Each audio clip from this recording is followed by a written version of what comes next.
Oke, bismillahirrahmanirrahim. Assalamualaikum warahmatullahi wabarakatuh. Ya, hari ini kita akan belajar tentang regresi linear diagram Sacher. Tujuan pembelajarannya adalah peserta didik mampu memahami konsep diagram Sacher sebagai alat penyajian dua variabel ya. Nah, yang paling ini adalah memahami konsep regresi linear sederhana sebagai metode untuk menentukan hubungan matematis antara dua variabel. Menentukan persamaan garis regresi linear dari satu data, menafsirkan makna koefisien regresi dalam satu kotak permasalahan, menggunakan persamaan regresi linear untuk melakukan prediksi nilai. Yang terakhir adalah menerapkan konsep regresi linear dalam kehidupan sehari-hari seperti dalam bidang ekonomi, pendidikan, atau sains. Lanjut ya. Nah, regresi linear adalah metode dalam statistika yang digunakan untuk mengetahui hubungan antara dua variabel serta memprediksi nilai suatu variabel berdasarkan variabel lainnya. Regresi linear ini biasanya digunakan untuk ketika hubungan antar variabel membentuk pola garis lurus atau linear. Bentuknya adalah Y, ini curugnya sama dengan A ditambah BX. Y adalah prediksi nilai atau variabel terikat, X adalah variabel bebas, A-nya adalah konstanta, pada titik potong sumbu Y atau intercept.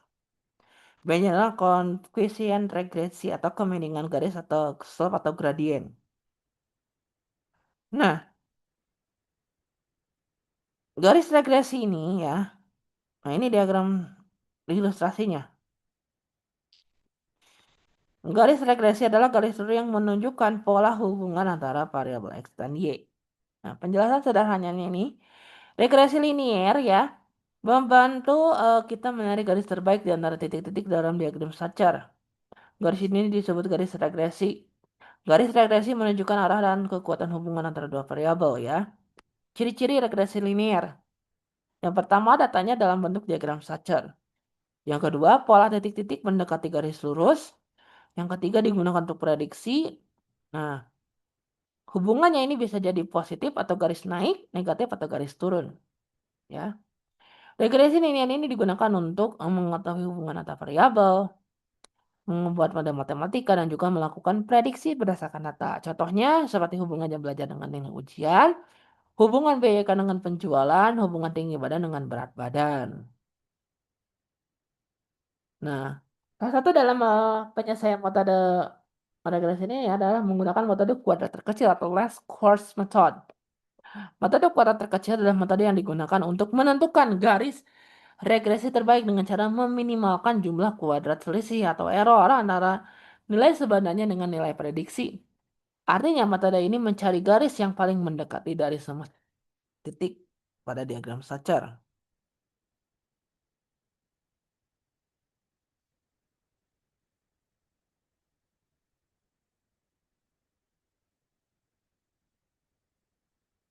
Nah, konsep dasarnya setiap titik pada data memiliki selisih error antara nilai asli dengan nilai prediksi. Nilai error YI dikurangi YI curug. Ya, YI. Metode ini meminimalkan jumlah kuadrat error. Sigma YI per YI corak ini bukan pangkat 2. Nah, rumus ya, regresi ini atau metode kuadrat terkecil. Persamaannya kan Y corak sama dengan AX tambah B. A tambah BX.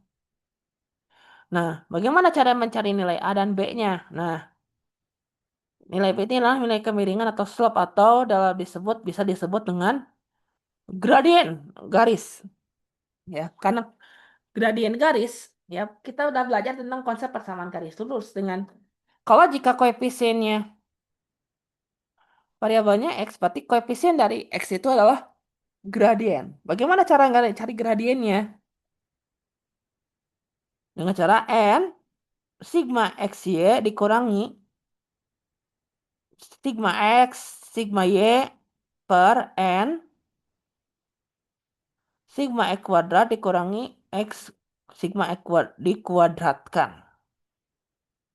Nah, nilai A atau interrupts itu adalah A sama dengan sigma Y dikurangi B dikalikan sigma X per N. Nah, bagaimana langkah-langkahnya menggunakan metode kuadrat terkecil? Yang kedua, pertama ya, menyusun data dulu. Disusun dalam bentuk data X, sesuai dengan kebutuhan yang kita cari dalam rumus ini untuk memudahkan kita dalam rumus ya. X, Y, X kuadrat, XY. Lalu menghitung sigma X, menjumlahkan ya, jumlahkan. Kalau sigma itu jumlah X, Y, X kuadrat, XY.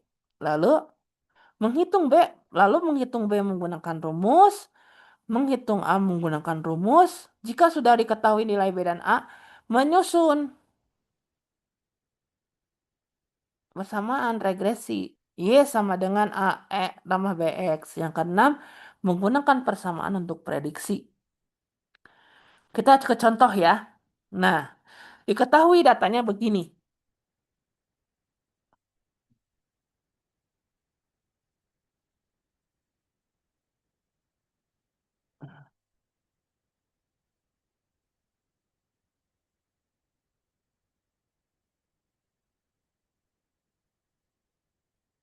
X-nya adalah 1, 2, 3, 4, 5. Ya, terus Y-nya 2, 4, 5, 4, 6. Nah, tentukan persamaan regresi linear atau persamaan garis regresi linear ya sama dengan A tambah BX dengan metode kuadrat kecil. Yang kedua, nilai Y sama dengan X-nya 6. Nah, bagi langkah-langkahnya, kita menentukan nilai yang butuhkan. Masukkan X, Y, sigma. X1 tambah 2, 3 tambah 3, 6 tambah 4, 10 tambah 5, 15. Balik. 2 tambah 4, nah, 2 tambah 4, 6 tambah 5, 5, 11, 21. Ya. Nah, ini kuadratkan. X-nya dikuadratkan. X pangkat 2 jadi 1. X 2 pangkat 2 jadi 4. 2 pangkat 3, 2 pangkat 3 pangkat 2 jadi 9. 4 pangkat 2 jadi 16. 5 pangkat 2 jadi 25. Dijumlahkan jadi X kuadrat itu, sigma X kuadrat itu 55. Kalikan, nah ini X dengan Y. X dengan Y 1 kali 2, 2. 2 kali 4, 8. 3 kali 5, 15. 4 kali 4, 16. 5 kali 6, 30. Jumlahkan jadi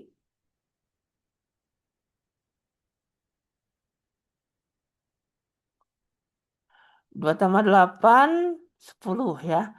15, 25. 25 tambah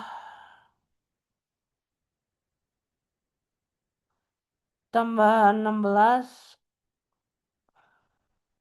41. Ditambah 30 jadi 71 ya. Nah, yang kedua, mencari koefisien regresi dengan cara mencari gradien.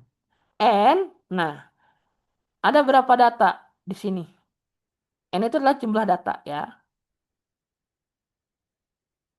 1, 2, 3, 4, 5. Ada 5 titik ya. N ganti jadi 5. Sigma XY, berarti sigma XY-nya berapa? 70 1 sigma X kali Y. 71 dikurangi sigma X dikalikan sigma Y. Sigma X-nya berapa jumlah X-nya? Jumlah X 15. 15. Jumlah Y sama dengan 21 ya. Per N dikurangi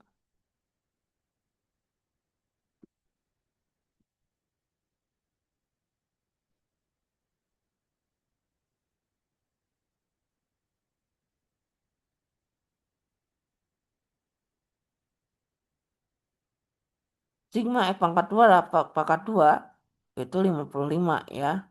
Dikurangi sigma X dipangkatkan 2. Sigma X-nya 15 ya.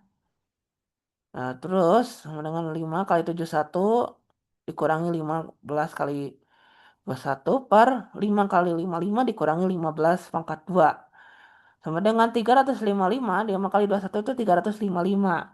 Dikurangi 15 kali 21 jadi 315. Jadi 355 dikurangi 13. 315 sama dengan 40 ya. Per 275 dikurangi 250 jadi dikurang sama dengan 50. 40 per 50 atau 4 bagi 5 sama dengan 0,8 ya. Nah, jadi B-nya atau gradiennya adalah 0,8. Yang kedua, nah mencari intercept atau koefisiennya A atau mencari nilai A sama dengan sigma Y dikurangi B kali sigma X per N. Sama dengan sigma Y-nya berapa? 21 ya. 21 dikurangi 0,8 kali 15 ya. Per 5. Nah, 0,8 kali 15 berapa? 8 kali 15 itu adalah 120 per 10 dari 12. Jadi sama dengan 21 dikurangi 12 berapa? 9. Dibagi 5. 9 bagi 5 beri 1,8. Masukkan ke persamaan garis regresi. Y sama dengan A tambah BX. A-nya berapa? Y sama dengan A-nya berapa? 1,8 ditambah B-nya berapa? 0,8 X ya. Nah, artinya setiap kenaikan satu satuan pada X itu akan maka Y diperkirakan akan meningkat sebanyak 0,8 satuan. Nah, bagaimana nih prediksi nilainya sangat pada saat X-nya 6. Masukkan aja ke persamaan regresi linier. X-nya diganti jadi 6. Berarti Y sama dengan 0,8 ya 1,8 ditambah 0,8 kali 6. 0,8 kali 6 jadi 4,8. Jadi tambahkan 1,8 jadi 6,6. Oke, terima kasih. Ada yang mau ditanyakan lagi ya? Terima kasih. Assalamualaikum warahmatullahi wabarakatuh.